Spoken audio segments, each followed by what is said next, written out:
kusangana kwatiri kuita zvakare paChibanda Media. Nhasi ndine vanhu vakuru wakumana. Nhasi munofanira kumbondiomberera mumaoko mucomment section because ndauya nevanhu vakuru, vanhu vaMwari. Vari kuraitawo, munovazivawo. Muridziwe pano. Bishop Kelvin Nyamakanga. Then muenzi, vatikati muenzi atanga kubuda pano nhasi, ndi Prophet Ranji. Prophet Ranji sununguka izvenyu kusangana nevatari pano paChibanda Media. Notenda. So nauya tauya panapa takabata nhasi, tati Bishop watibatsiroga. Handiti ndosaka takudaidzai. Prophet Ranji vakange vakatongerwa 20 years dzekugara mujeri. Ndonyaya tati tida kuti titaure muzuva ranhasi. Asati tasvika pa 20 years dzavakanga vakatongerwa, takuti kuti tibve kubva pakutanga kuzvarwa kwaProphet Ranji, kutanga kwawo ministry, kukura kwawo, kuzosvika mukusungwa, uye zvakare kuzosvika mukubuda mujeri kwavakaita. Ndofunga ndambotaura nemi before interview muchitaura kuti makabuda musi wa 1 December 2025.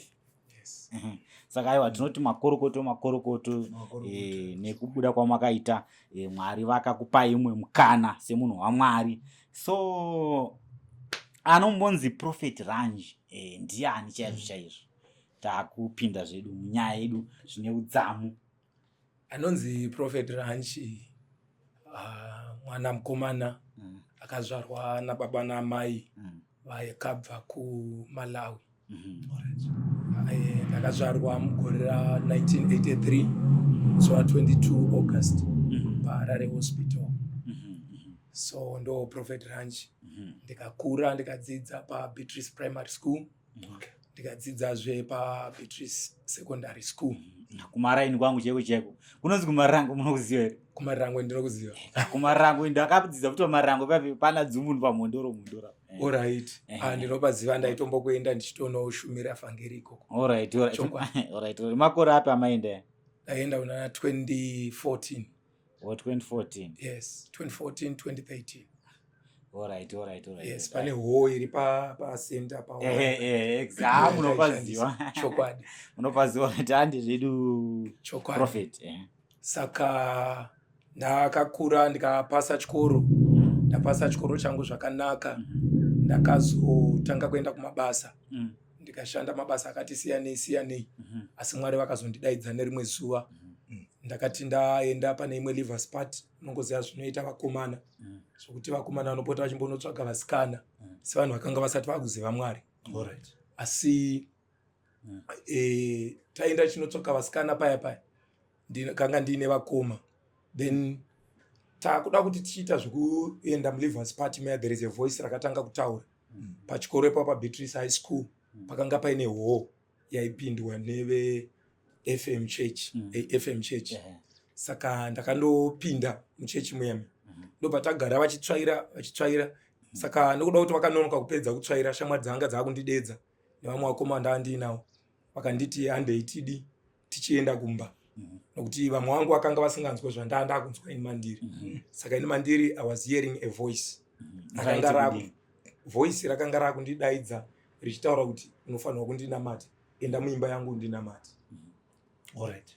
Saka izwi riri parakaramba richitaura izvozvo, ndakanga ndiine background yakaita kuti ndinzwisise kuti akanga achitaura ndiMwari.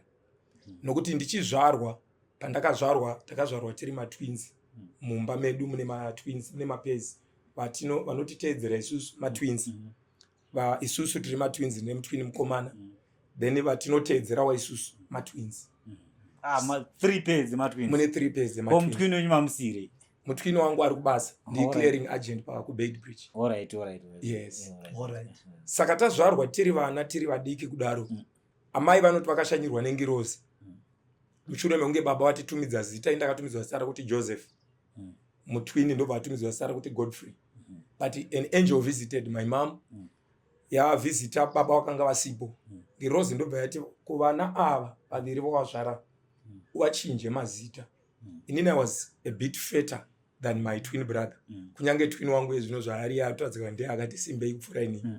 Saka ngirozi inoti uyo ari fatter wati Joseph mutumidze zita rokuti madalitso in cheo. Madalitso. Madalitso. Zvichireva kuti blessings. Alright. Saka vabereki vakazongonditumidza mazita ese ari maviri kuti madalitso blessings. Alright. Yes, but it's one name rinongoreva kuti blessings and zvikomborero. Malanguages angosiyana chete. Malanguages angosiyana. I will explain. Yes. Saka mutwini ndobva achinjwa zita, ndobva atumidzwa zita rokuti from Godfrey ndobva atumidzwa zita rokuti Ganizani kana kuti Fungai mushona. Ganizani. Yes.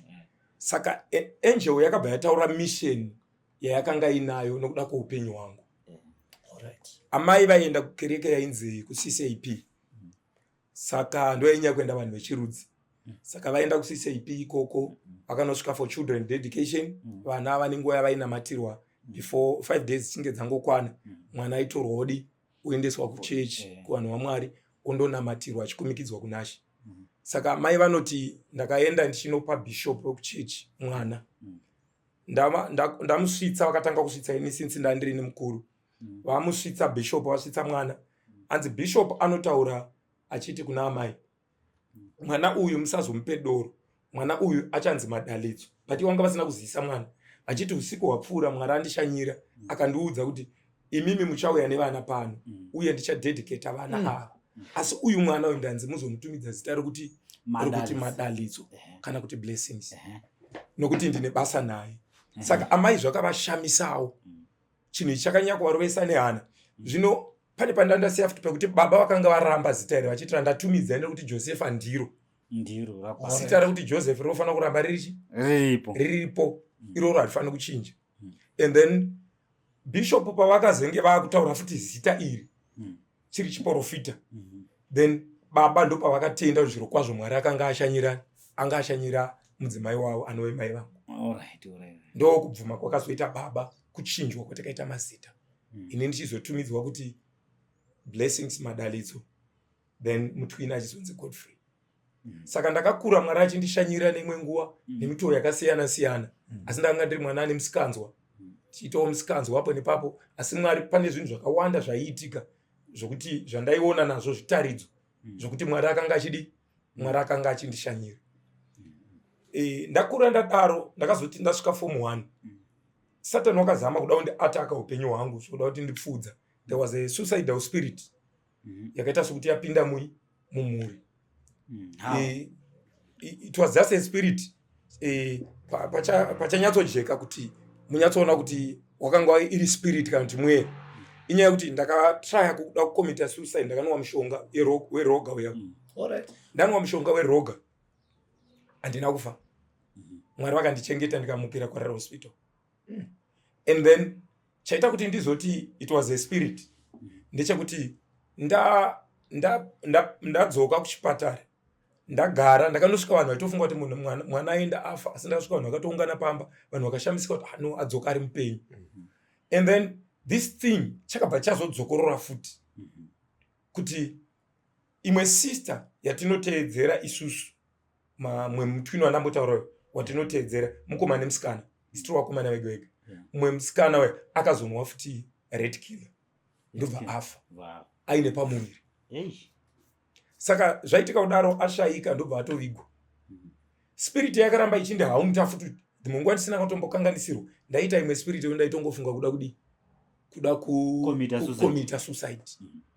Asi Mwari wairamba achindirwira nekuda kwezvivimbiso zvake zviya zvakanga akaita kumashure. Saka zvadaro ndichikura kudaro takazoita another sister futi yemufamily. Pane vamwe vanga vasiri matwins 2 ekutanga. Because tine masisters ekutanga 2 wekutanga newechipiri. Wechipiri wacho iye anozotedzwa nematwins andataura nezvawa. Akazokomita futi suicide. Akanwa akazvitsikisa nemota akatotsikwa akadi akafa. Ini ndakazoita maattempts akawanda ekuda kuzvipfudza ari suicide away. Asi Mwari achingondirwira. Ndikatosvika pamwe pandakasungura tambo dzemagetsi ndikadziisa muhuro ndikaisa kwakasvuka kwacho kwakwe negative nepositive ndikazvibayirira paplug kuti ndife. Asi ndopane chivanga chamuri kuona chiri papa ichi chakazosara. Ndakangotange collapse chibva ndazomuka ndichibva ndichibva ndapepuka. Saka Satan akazama kuda kuuraya calling, but calling haina kubviswa. Mwari akaramba achingondichengeta. Then ndazokura musi uyu wandazodaidzwa naMwari manje ndiri kuchikoro. Taenda kuLivers Party nevakomana. Kuchikoro Beatrice High School. Beatrice High School. Pamba neLivers Party ndatopedza chikoro. Saka pamba neLivers Party ichi yema students ma form 4 vanga vapedza vanga vakuda kuenda form 5. Saka vaita party yavo. Saka isakaenda kuparty ikoko tichida unotsvaga vasikana. Ndio changa chiri chinango. But ndisati ndamboita personal encounter naMwari. Saka nechikonzero chekuti amai vairamba vachinditaurira manje kuti iwewe Mwari akati pane ngirozi yakashanya ikati patakaenda newo futi ikataura zvakati kuti Mwari ane basa newe. Voice iri parakatanga kutaura rakanga riri so clear. Zvinzi regedza zvauri kuita izvi, enda muimba yangu undinamate nekuti nguva yangu yekuti uite basa rangu yakwana. Saka ndapinda muFM vanonoka kuclean. Vanonoka kuclean ndabuda. Ndobva tatanga kufamba neshamwari dzangu nevakoma. Takanosvika pakanga paine kereke yeZayoja. Pakanga pachinamatwa nokuti kunze kwangu kwakutosviba, it was around kuma 6. Saka takaona malights ari mandiri makatanga kuita moto unopfuta. Ndakatanga kunzwa kupisa mandiri kuti ndinofanira kuenda muimba ye. And then that voice ndobva ratanga kuramba chidzokorora futi. Enda muimba yangu undinamate nekuti nguva yangu yakwana nekuti ndikushandisa. Ndakabva ndaonekana neshamwari dzangu ndikati hama dzangu vanoda kupinda neni muchechi andei, vasingade kupinda neni muchechi musara zvenyu, but nzira dzedu iyo zvino dzakutopatsanuka indakuenda zvandakunzwa pana ndo zvandakuita. Ndine zwi kuramba richitaura neni and the fire is burning mukati chaimunhu mukati. Ndobva mukoma anditeera, ndobva tatonopinda muchechi yeZayoja pamba kavhurwa. Ndobva ndanosvika ndikagamuchira Jesu. Ndagamuchira Jesu ndikatanga kuve muKristu kubva ipapo. Ndokuponeswa kwandakaita. Muchiri kurangarira here munhu waMwari akakuita kuti mugamuchire Jesu muimba yaMwari? Munhu waMwari ndichiri kumurangarira vainzi Pastor Urayai Jeketi. Yes, he was a district pastor. Alright. Ndinenge ndirifungidzira kuti pamwe makaenda kuBible College kunodzidza kuzoti muzova prophet. Kwete. Calling yanga ndakaita zvokudanwa naMwari. Asi Bible College ndakazotozvita ndatoministry ndatodaidzwa kudana. Asi kudanwa ndandagara ndakadanwa kare naMwari. It was a call. Alright. Madaro makaramba muchinamata here muri kuZayoja uko makatendeukira kana kuti zvakazofamba sei? Ndakaramba ndichinamata ndiriko kuZayoja uko. Musi iwoyo ndakabva musi wokutanga takati ndaziviswa kudaro kuti tinopinda maservices mazuva edu akati nemazuva akati. On Friday vakataura tinopinda all night yavaiti prayer band. Saka iniso mukomana anga achiri kutanga kunamata ndakatofunga kuti prayer band, ndakafunga kuti pandakanzwa zita rokuti band ndakafunga kuti kune mafaro anenge kana nendo pamangoti band ukatenda kuti mugara paJesu magitari ndokuti paimbouya Zexmanats ipapo achiridza muchechimo. Saka ndakatofunga ndo vanenge vari the late Zexmanats. Yes, ndakatofunga ndo vachange varipo ipapo. Saka ndakachaya chokwadi ndikati chakachaya. Saka ndakatononokerwa kuti muziyo uite sei usvike. Asi muziyo wazosvika ndakazoona kuti aiwa no varitoridza makeyboards pachiitwa zvokunamata. Saka ndo musi wandakazadzwa nesimba raMwari. Ndikazadzwa naMweya Mutsvene ndikatanga kutaura nendimi itsva. Ende zuva iro ndotenda ndo zuva rakashandura upenyu hwangu. Because mangwanani acho pandakabuda I could not speak in a known language. Ndaingotaura in tongues. Saka nditaura nendimi dzaitaura nendimi, mukoma akazonditora kusvika tatoenda kumba. Ndakatozopedza kutaura nendimi idzodzo kuma round 4 dzemusi weSaturday. Ndimi ndakanzwa mwaita nzvimbo ndaita zokrema ka. Aidzo dzadziri dzaMweya Mutsvene. Wodzedzai kuya Mutsvene. Yes. Alright. Saka makazotangawo ministry yenyu here kuti makaramba muchienda kuministry kwamakainge makatendokera. Ndiri kuZayoja ikoko Mwari ndo paakazotaura neni. Vakataura kunyange namufundisi ndakanga achinditungamirira. Vandambotaura mufundisi Jekete vaya. Vakataura kuti mwana Mwari akakudaidza Mwari vane chekuita newe, vane calling yeministry pamusoro peupenyu hwako. Saka usazvikudza, unofanira kuzvininipisa, uramba uchiteerera Mwari uchiita zvinoda Mwari. Saka neniwo Mwari ndo pawakazosvika pawakataura neni, wakati basa randakakudayinidzira riya ndakuda kuti uchitanga, ndo pandakazotanga ushumiri hwainzi Living Word Ministries International. Ini ndinoda kunazonzwisisa inini, sei kana munhu achiti akadanwa, alright, sekutaura kwamaita, makadanwa ndobva matendeukira muri muZayoja, ndobva makatendeukira nditika. Yes. Right. Sei makazofunga imimi zvokunotanga imwe another ministry again, musina kurequesta a branch kana kuti branch kuZayoja ikoko kuti ndipeyo branch rakati ndinotungamirira ndiri ikoko. Ndiri muZayoja ndakatembenge ndatomboshumira ndiri muvhangeri akanga ari under a district pastor, tichitonoparidza kune Mwari, tichitovhura mazangano, toita basa raMwari. Asi nechikonzero chokuti Mwari anga andizivisa kuti I was supposed to start a separate ministry, shumiri wakatozvimira. Saka kuchikoro chikoro chemweya icho, right, Bible College, makaendeswa neZayoja ministry? Aiwa, ndinoenda neZayoja, ndakatozoenda ndabva kuZayoja. Makaenda makazvimirira mega kana kuti pane imwe ministry yakakuendesai? Ndakaenda ndakazvimirira. Saka vanhu vekuZayoja vanokwanisa kutambira futi chero mwana wakaita Bible, wakaenda kumaBible colleges asiri kuministry kwavo? Yes, vanovagamuchira. Asi vanoti kana vachinge vavagamuchira anofanira kuzomboenda 1 year futi paAmphey College muchechi mavo zvakare. Alright. Saka unenge uchinzwa unonazo vanhu vachiti kuti munhu adzidze doctrine. Alright. But doctrine kai doctrine one ka, the doctrine of Jesus Christ ka. Meno aninga alright, gatisani nawo yache. Gatisani nawo yache, right? Yes. Apa ndofunga pana tsojeka. Bishop amuzashike muchapinda. Right. Ndofunga ndichitaura pekutanga ndambotaura nawe kuti ndamboisa intro yekuti muprison, makamboenda muprison. Yes. Chii chakanazokonzeresa kuti mimi muzosvike pakusungwa nemapurisa, moenda mumadharedzi mhosva, wamazobatwa nemhosva? Chakaitika ndechekuti pakaitika mhosva ndakange ndaenda unoparidza kuMalawi. Pandaenda unoparidza kuMalawi ndakazodzoka pamba ari manheru, it was around 10, ndoba ndanoona mudzimai aine chikomba. Chikomba pachabuda mumba, chikomba pachakabuda ndichiedza kuda kuti ndizivise vari pamaneighbors kuti pange paine evidence. Saka pandakada kuti ndizondobatwa nemudzimai ndo pandakazopusha mudzimai kuti asandibata, ndobatemera pawo. Saka arowera pawo akazobleeda, ndo injury yakazosvika pakukonzera kusheka. Saka mudzimai akabva atongofira ipapo? Akazoshayika ipapo pasport here kana kuti akamboenda kuhospital ona chi? Akazoshayikira pasport because akaita bleeding, it was a deep cut.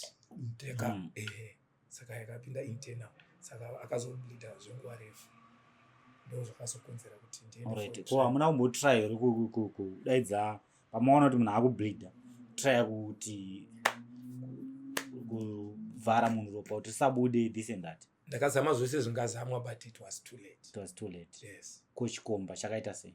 Chikomba chakaenda, nyaya ndakazoitaura kucourt, but court yakazonyanya kuzoconcentrate nemhosva yakanga yadi yaparika kuti aiwa zvimwe sei zvatiri kuramba kuti background zvingange zvakaitika, kunyange zvakaitika but chinozokosha ndichi kuzoshayika kwakazoita ngo. Alright. Saka ndo nyaya yakazonzi nomutongi, it was supposed to be capable homicide, asi mutongi ndobati no, inini ndinoda kuti ndingosenda ine alarm kunyika kuti vazive maipiro azvakaita, because otherwise we supposed kunge makango semunhu anga achizivikanwa mucommunity, maifanira kunge zvichida makangosiya mubva mabuda. If you file a report, mubva mafile yenyu report. But inise chinhu changa chaitika paground ndakanga ndisina sarudzo. Matare akanga mutemo waifanira kunge uchitora china. Saka alright, chikomba hachina kupiwawo resentence yacho? Hachina. Kana even fine or chikomba hachina kuzopiwa sentence. Ndi ndakazotongwa ndichitosiwa, chikomba ndo chakazongosara chiri mumaoko ematare, but finally handauzombomona kukoti zvoredza kuti hamuna kana kuzomboita follow up kunzwa zvafamba sei zvaita sei? Alright. Hey, zvadai zvaitika izvi, mimi nemudzimai wenyu menge mane nguva yakareba sei muchigara mese, menge mune vana here? Yes, tanga tane 5 years. 5 years kuvana tanga tine mwana umwe chete. mwana umwe chete. Yes. Right. Vabereki vemudzimai nehama vakazvitambira sei?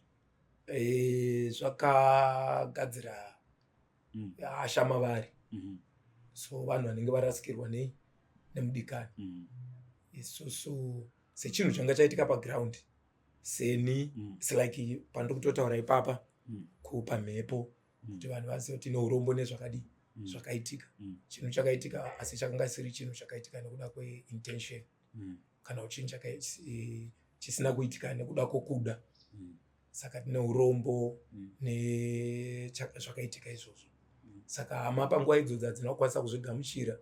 Chakanga chiri chinhu chakavarwadza zvakanyanya.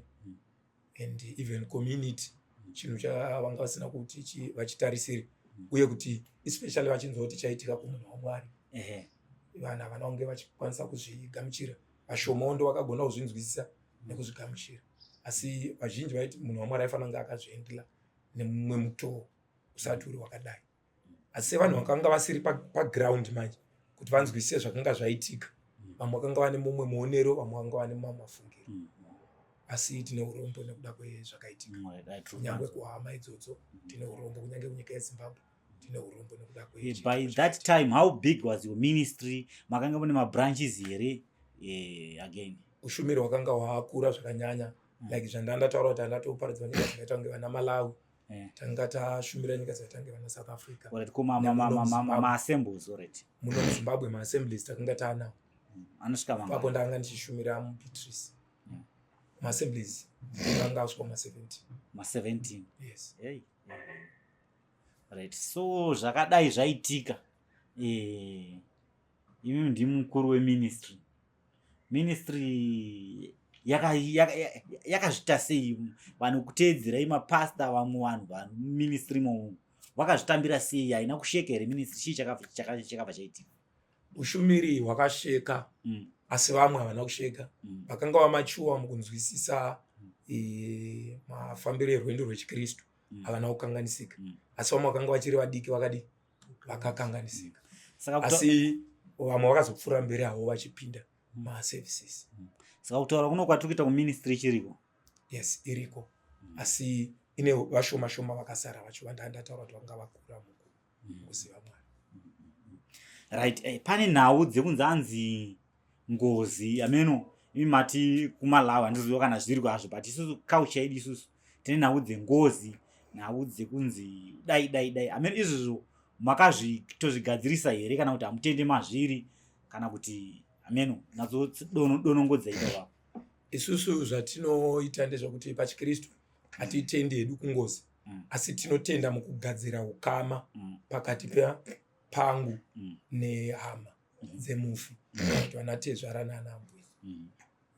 Kana vaine zvavanenge vatisu kuti tigarisane tive neukama hwakanaka, itai zvakati. Izvozvo ndo danho ratinoita ratinotora tichigadzirisa.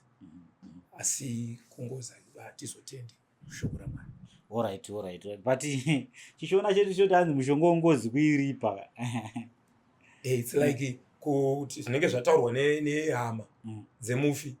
Isusu kwatiri kuChristian community because tinogadzira kuti kuyanana kana kuti tive neukama hwakanaka tichipfuurira mberi. Kuti dambudziko rakaitika zvaro asi vanatezvara kana vati vari kudai zvinezvizvi ndo zvatinotora todi tovapa. Saka kwavari ivo vanozvitora sokuti varipo, asi kwatiri isusu tinotora tichiti tiri kugadzirisa ukama pakati pedu navo. Alright. Tiri kupanzwa. Tinoda kuti tidzokere kumashure zvishomanana. Makatongerwa makore mangani? Ndakatongwa makore 20 paHigh Court of Zimbabwe. High Court. Iwe yakatosvika kuHigh Court. Mede inosvika kuHigh Court ne? Inotongwa paHigh Court. Alright. Chokwadi. Saka ndakatongwa 20 years. Saka makaseva mangani? Ndakaseva 8 years 4 months. Ko dzimwe dzakaenda upi? Ndoda kutenda Mwari nekuda kwechiitiko chakaitika. Chinoitika choti kana ukatongwa 20 years pane 1/3 inobviswa nejeri kana neprison. Kana ukaita good behavior, ukateerera, ukave munhu ari faithful, akatendeka, makore iwaya anobviswa chikamu chechi achidzosero. Saka ndakabvisirwa 1/3 ndichisvika ndobva ndasara ne13.4 ndodza ndaifanira kupika dry. Asi dai kunzi ndakaita musikanzwa ndiri pajeri unodzoserwa dziya dziya vanoti remission. Saka 13.4 ndodza ndaifanira kunge ndakasevha. Then ndoda kutenda Mwari nekuda kwapresident vedu ED vakaita chiitiko chakanaka mugore ra2024 vakaunza amnesty. Saka amnesty yakandikatira dzimwe 5 years. 5 years. Yes. Saka ndoda kutenda Mwari neizvozvo ndobva ndazongosara ndichipedzisa rimwe gore ne7 months zvanga zvasara. Saka ndakadamburwa 5 years last year. Ndabvisirwa 5 years neamnesty ndobva ndasara ne1 year 7 months dzandakasara ndichipedzisa kubhuka. Saka ipapa ndoda kutenda president wedu Emmerson Mnangagwa nechiitiko chakadaro zvokuti ipapa taakutoti ex inmates for ED. Chitarisiro chatinotarisira ichocho. Right. Imi makapinda muri munhu waMwari mujeri. Chokwadi. Saka makasvika muchiita sei mujeri? Mapinda muri munhu waMwari. Zvazvinoita zvokuti ministry yakakura expand kuenda mujeri here kana kuti yakabva yangoti Mwari wacho andiregerera sei ndichipiwa 20 years zvazvangoti bho. Ndakati ndinopinda mujeri ndingati ndakatanga ndapiwa bail. Ozi mhosva yakanga yaparika 2015 ndobva ndapiwa bail ndobva ndamboenda panze. Ndaenda panze ndakandopfuurira mberi nokuparidza. Jaji haana kunditorera madocuments vakandisira mapassports nei nebasa rese ndikapfuurira mberi ndichiparidza. Saka panguva idzi ndaipfuurira mberi ndichiparidza ndainamata kubvunza Mwari direction. Mwari vakandizivisa kuti kujeri unoenda, you are not going to escape this. Kujeri uri kutoenda. Asi Mwari vakandipa scripture kuna Genesis chapter 28 verse 15 vakati tarira ndinewe ikoko ndichange ndinewe ndichakuchengeta handingakuregi kana kusiya kusvikira ndaita izvo zvese zvandanga ndakakuudza nokuti Mwari vakanga vane zvimbiso zvavakanga vandizivisa. Saka ndakatenge ndichitoziva kuti kujeri ndiri kuita se ndiri kuenda. Bati munhu waMwari tautaura chikwati nyama haina kumbotitiza here wakomana. Ichocho ichokwadi. Ndakati ndinosvika pajeri kozi ikachikacho nyama zvinopesana nemweya izvozvo chokwadi. Saka ndakati ndinosvika pajeri environment dzinenge dzasiyana. Wambojaira upenyu hwakanaka uzonosvika futi muenvironment yekuti upenyu hunenge uri muprison kuti ndezvekuti zvinhu zvese you work under instruction. Kuti mutodya munenge muno magariro amunoita nemafambiro amunoita because yasiyana kunyange kuri free zvako but environment yacho yakatosiyana nepanze because kunoku you be a free man but uko you listen to orders. Saka ndakabvunza Mwari ndikati Lord, why am I here? Mwari vakandipindura sezvizvi vakanditi I have brought you here to prepare you for a greater task. Saka somunhu waMwari ndakanga ndatonzwisa kuti Mwari vandiunza pano nechikonzero kuti vandiprepare. So ndakatanga kuita maprayers, tanga kutsanya zvinyima zvokudya nokuverenga shoko raMwari kwenguva yakawanda. Saka maitoparidza mujeri? Ndakatonge Mwari vakazondielevatawo ndiri mujeri imomo. Mwari vakandiita staff wekuchaplains. Kune boka rinonzi rechaplains rine vanoita zvokuparidza. So I was the head staff wechaplains. Ndaita oversee. Chokwadi. Zvinoitika ndezvokuti Mwari vanga vandiregerera. Ichokwadi. Saka vamwe vanhu makasangana nawo ndava nani mukasangana nawo? Ikoko ndakasangana navanhu vaMwari vakawanda vakanga vari mention few. Yes, vashoma vacho kana even one the late Gumbura and vamwe vacho Bishop Namakanga varipo. Alright. Yes. So makadzwa sei mchiona kana Bishop wapinda? Alright, makange muchitozivana na Bishop kudhara kuti maisatozivana. NaBishop ndansiri kuziana ndainzwa nezvavo ndiri panze. Asi ndakatanga kutobva ndavazivira imomo. Mainzwa nezvavo ainoita sei? Vakanga vari mushumiri akanga ine simba. Vamwe vane mascandals avo ka mainzwa nezvavo makunyara kutaura. Aiwa kana. Ine makudefendana kana. Ndaiverenga manewspapers. Posite mukana wamanyewspapers ataiverenga. Saka ndoma ndaiona mastories avo vaishumira. Saka alright. Pautu wenyu akatanga kuziva umwe ndiani papapa. Indi ndakazotanga kutowaziva. Alright. Since ndakanga ndiri head staff wekuchaplains. Saka ndoselekta chitsvakwa mwanhu waMwari vanoparidza kuti basa raMwari rifamba. Asi ndotenda Mwari kuti panguva shoma itakave naBishop iyo vakashumira vanhu vakawanda vakaitirwa zvakanaka. Bishop munhu waMwari. titaurei titaurei nezvemujeri ndimi makanga muna prophet kusangana kwenyu shoko raMwari mairibata sei muri imomo. Can you shed more light? Inini in short wachibanda ka ndoda kutenda muranda waMwari pandakanga ndiri kuchikorubi gore rapera vakandibata zvakanaka 2024 August and September. Ndo sekutaura kwavaita kuti vanga vari mukuru head of staff wechaplains. Ndo vaitotitendera kuti endai munoshumira kwakati. Ndo vaitotitendera kana kuti vaitotidaidza kuti huyai kuno shumirai pakati itai zvakati nekuda kwemunhu waMwari ivavo. Saka inini vakandiitira zvakanaka, vakandibata zvakanaka. Unoziva nzvimbo isati aijaira nzvimbo ka, because it was our first time, it was my first time actually to be in Chikurubi maximum prison, but life was made easier. Tichiona hama dzakaita sa Prophet Ranji vachitibata ruoko, vachiti uyai tinamate, vachiti endai kuhoo yakadai, endai munoshumira. Dai pasina izvozvo, I don't think it was going to be easy for people like us. Ndikupanzwa. Saka Prophet Ranji makagara kwenguva yakareba. Maikwanisa kutombobuda here mujeri muchinzi muri kuenda kana kunzvimbo dzakata maprison munoparidza kana kunoparidzira mwana ari kunze sezvatinomboona zvinoita musicians anenge ari mujeri aya. Aikwanisa kutombobudwa nawo oendwa nawo kana mutown umu otanga kuita mashows vachipiwa mari kuti pavanozobuda ramangwana ravo vaone pekutangira. Imimi maibudawo here ndoda kutenda Mwari kuti pandanga the head staff wechaplains ndakanga ndine kuna anouya anonzi mastakeholders vanouya vachizoassista vanhu nezvokupfeka nokubatsiridza vanhu supplement zvimwe zvinhu neshoko raMwari. Vanhu ivavo some of them vaizondiinvita mushure menge vandoona ndichishumira vachiona zvipo deliverance, healing, prophecy nei. Saka vaizondiinvita kuti onyora tsamba nenzira yacho office inofanira kuteedzera kusvika zvasvika kuprisons. Saka ndaitobuda ndotoenda kunoparidza zvokuti Saturday before ndisati, it was musi wa29 November, ndisati ndichibuda musi wa1 December ndakatenge ndiri kuchechi kwana Tagwirei, pana baba Tagwirei paSDA pavanopindira kuna Baines na Fifth Avenue. Matokokwa kuti tizoya kuzopa matestimony kushumira. Chokwadi. Saka ndaitokokwa machechi sakafanira even anazoya kuti tienda kunoshumira.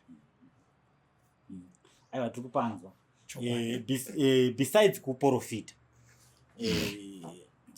Alright, ndikati kuti alright. Mati muri prophet muri profita anditi. Zvimwe zvinhu zvamunazvo, chipo chimwe chamunacho ndichipi zvakare. Tiri muchechi mu ministry. Chimwe chipo chandinacho ndecho apostle. Yes, and also ndinoita deliverance. Minister deliverance. Zikinura vanhu vanenge vaine vakabatwa nemweya yetsvina. Chipo icho Mwari wakandipa. Uyezve chipo chehealing. Chekuporeswa kwavanorwara. Mwari vachitiitira zvakanaka, even vanenge vari pamawheelchairs kana mweya mutsvene atendera vanhu vachiporeswa. Uye vanhu vachiporeswa kumarudzi akasiyana siyana ewosha. Mwari vanotishandisa maareas akadaro. Audzokera kumashure zvishomanana again. Pane mubvunzo ngendakangamwa. Pamakacommit that crime. Makatiza here kana kuti makanosarenda mega kupolisi? Polisi ndo yakaita kuzondibata. Makatombotiza kuti yakangouya polisi ndo yakangouya kuzonditora. Yozokutora. Yes. Alright, Bishop. Handisi kuziva kana mune alright. Kana mune zvimwe zvekubvunza Bishop. Ndandobvunza munhu waMwari kuti toti tibatsire kuti vanhu vari kukunzwa ina. Yes. Vasati vapinda mujere. Ndizvozvo. Vasati vapara mhosva. Yes. Vamwe vaya vanoti ndokuendera kujere. Inini manje ndokuendera kujere. Ndeipi advice yamungape zvikuru sei vane macases ari gender based violence? advice yandingape vanhu vane matauriro akadaro kana kuti vane tsika yakadaro ndeyekuti vanhu vanofanira kunamata munhu ngarege kuita adesire yekuenda kutorongo. Kutorongo hachisi chinhu chakanaka kuti munhu aende kutorongo. Zvinogona kucosta family because zvinokucosta kunyange panguva yaunenge uriko ikoko, nguva chaiyo inopera iwe uri musituation, vana vachinge vari padisadvantage, even maproperties aunenge wasiya anoparara. Sesu vakanga vane ushumiri, unosvika ushumiri waparara nechikonzero chekuti iwe unenge waenda kutorongo. So advice yandingapa ndeyekuti vanhu ngavarege kupara mhosva. Hachisi chinhu chakanaka kuti vanhu vapare mhosva. Yes. Asi kune varimo mutorongo already, ndingatovapa advice yekuti ngavazvininipise, ngavatsvake Mwari varimo uye vasazodzokorora zvakare. This is powerful. Ndofunga vanhu vari kuzvinzwa naye kuti let us try by all means to avoid crime. Yes. Ndizvozvo naye. Yes. Munhu waMwari ndakubvunza kuti ma-conditions emujeri in just 2 minutes akamira sei? Munorara nguva, vanhu vaenda kunorara nguvai? Ma-conditions emujeri ndeyekuti vanhu vanorara na 3:30. Kureva kuti na 3:30 izvezvi time vanhu vakutondorara. 3:30 unofanira kunge wakudzokera museo. Yes. Wozomuka nenguva? Wozomuka na 8. Wozomuka na 8. Unozovhurwa na 8. Apa iwe unenge wajaira manje kuchitucha kusvika kuma 10 p.m. zemanheru. Yes. Ko mameals munodya maipiwa mameals mangani? Mameals munopiwa hese akakwana mameals matatu. Mameals matatu. Makuseni kazhinji kacho tea. Makuseni muchangovhurirwa. And then munowana futi lunch in the afternoon. Then kuma 2 around 1 to 2 makupiwa lunch. Nobva mazonodyira museo.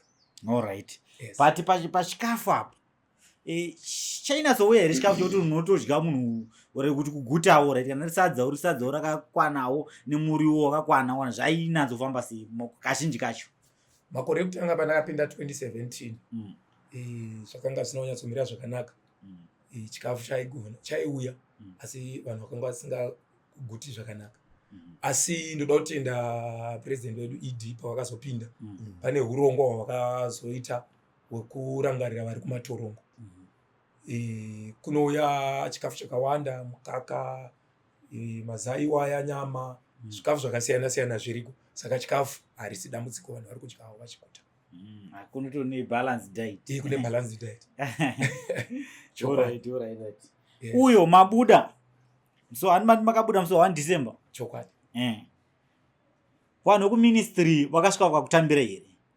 Ya, vanhu kuministry vakanditambira. Vakashoma vakanga vasara ivavo. Vakauya vakanditambira pamwe nevabereki.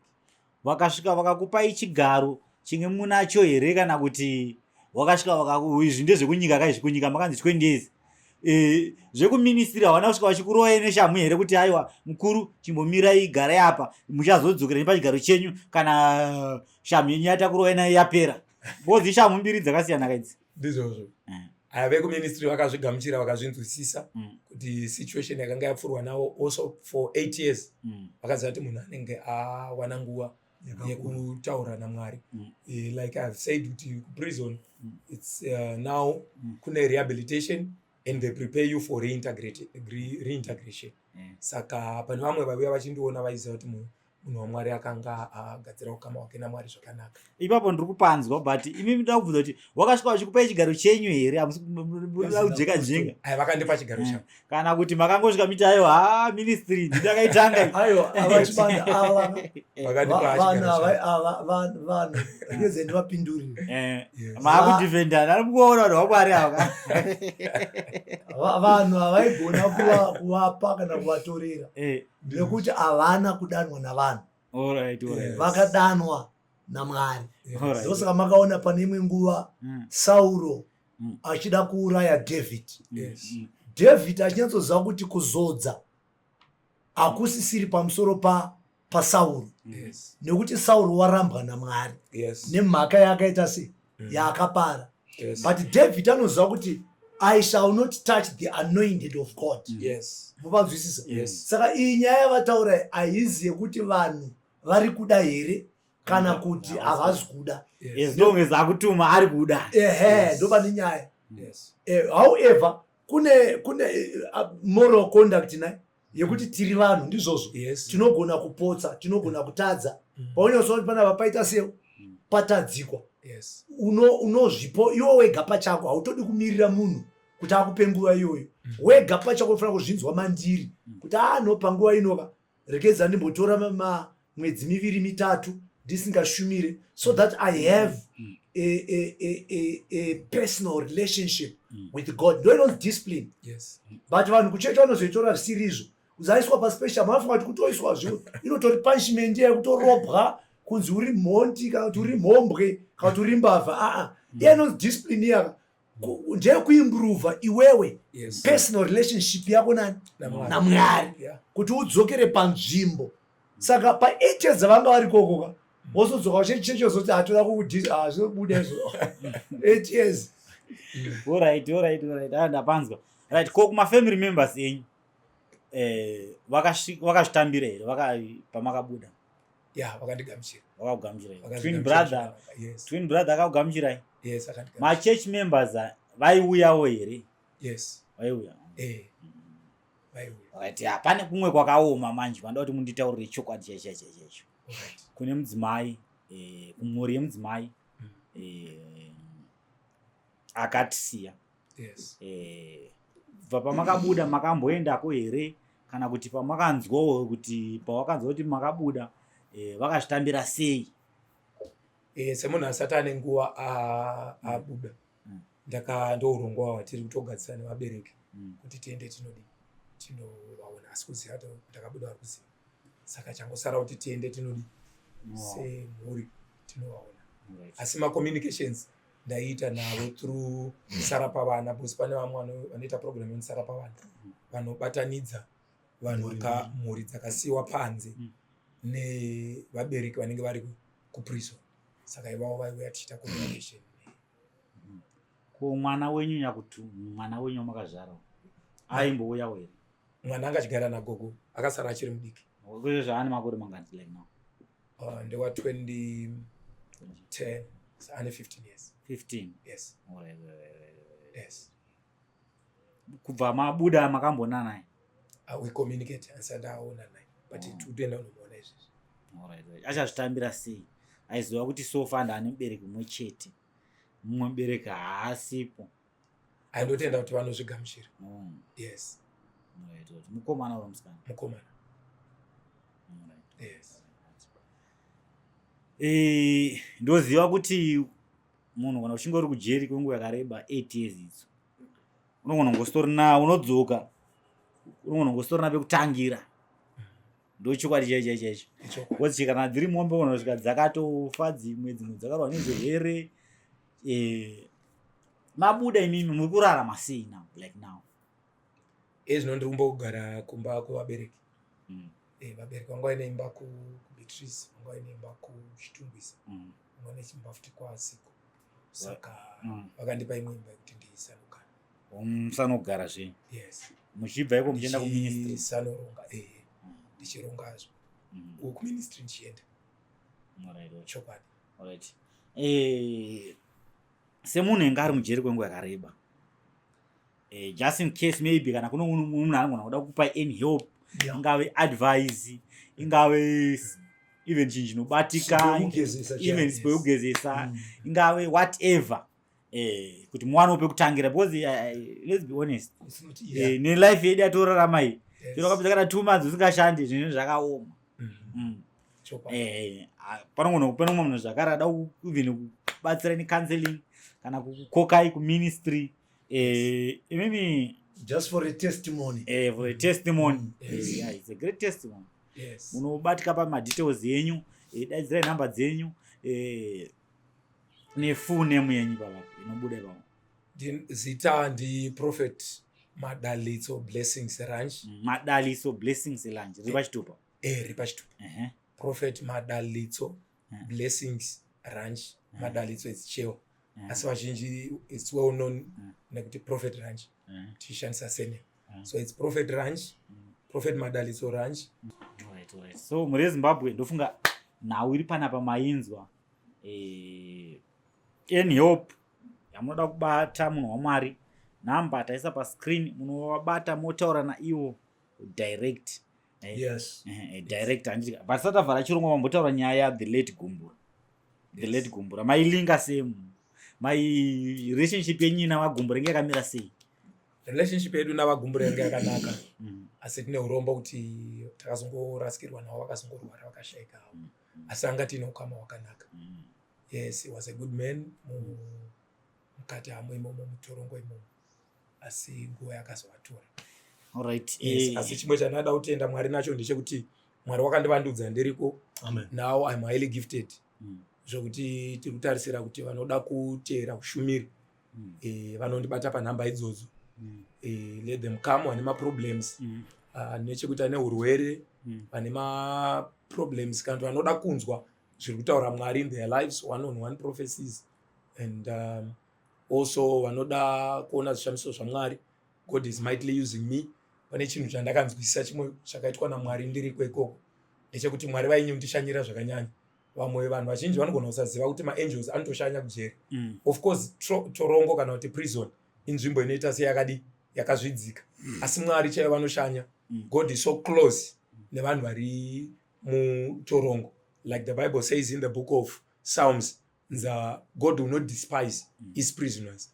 Saka Mwari vakandishanyira zvakanyanya, vakandishongedza nezvipo zvokuita mabasa makuru, working miracles, zvokuti nditoriko ikoko zvishamiso zvaMwari zvaitika. Even kwandainvitwa ndichinoparidza zvishamiso zvikuru zvaMwari zvaitika. Chero ipapo apa ndauya kuna vamwe vanhu vanotouya kumba nevamwe vanondifonera vachindiinvite. So kuma-preachers out there, ma-bishops, ma-apostles, nevaranda vaMwari vese vari kunze, ma-prophets, varanda vaMwari vese vane ushumiri kana kuti vanotungamira makereke, makasununguka kundiinvita tichishare pamwe chete at any time. Mwari vachitiitira zvakanaka. Namba dzangu ndo dzandasiya idzodzi. Alright, muri Zimbabwe, the voice is now yours in the comment section to tell us what do you think. Ini ndonzi Manas Manoka Chibanda, ndichifamba ndina Bishop Kelvin Nyamakanga, nemuenzi wedu Prophet Ranch, avo vakasangana na Bishop Kelvin Nyamakanga ku prison, ndo vazoita kuti connectani zvatiri muzuva ranhasi tichishandisa platform ineyi kuinspire vamwe vanhu wokuti there is hope in everything. If there is hope after death, there is hope in HIV, there is hope in every situation.